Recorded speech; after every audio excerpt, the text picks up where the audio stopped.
এই যে আমাদের কালকের খাবার আজকে আমরা দেখাবো। গাভী গরুর পরিচর্যা কিভাবে করতে হয়, একটা দুগ্ধবতী গাভীকে কিভাবে খাবার দিতে হয়, কিভাবে পরিচর্যা করতে হয়, সেটা আজকে আমরা দেখাবো। কালকে মিশিয়ে রেখেছিলাম ইউরিয়া, মোলাসেস, স্ট্র এবং কাঁচা ঘাস। কাঁচা ঘাসটা দিয়ে আজকে মিশিয়ে নিলাম। কালকের ইউরিয়া, মোলাসেস, স্ট্র পলিথিনে ভরা আছে, ওটাই বের করে ঘাসের সঙ্গে মিশালাম। আচ্ছা, ইউরিয়া মোলাসিসের এই যে খড়ে যেটা আমাদের বানানো ছিল, সেটার সঙ্গে ঘাসটা কখন মিশানোর প্রয়োজন?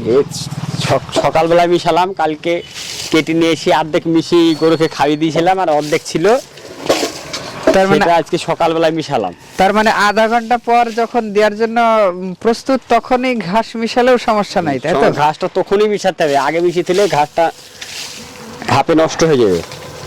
আগে মিশানো যাবে না, ঘাসটা এটাকে সঙ্গে সঙ্গে বের করি, ওটাকে সঙ্গে সঙ্গে মিশি, সঙ্গে সঙ্গে তখন গরুর অ্যাপ্লাই করতে পারা।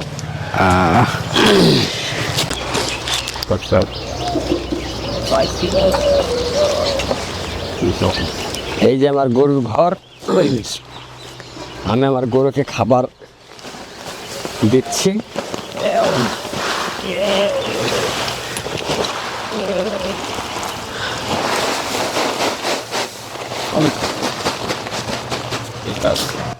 এবার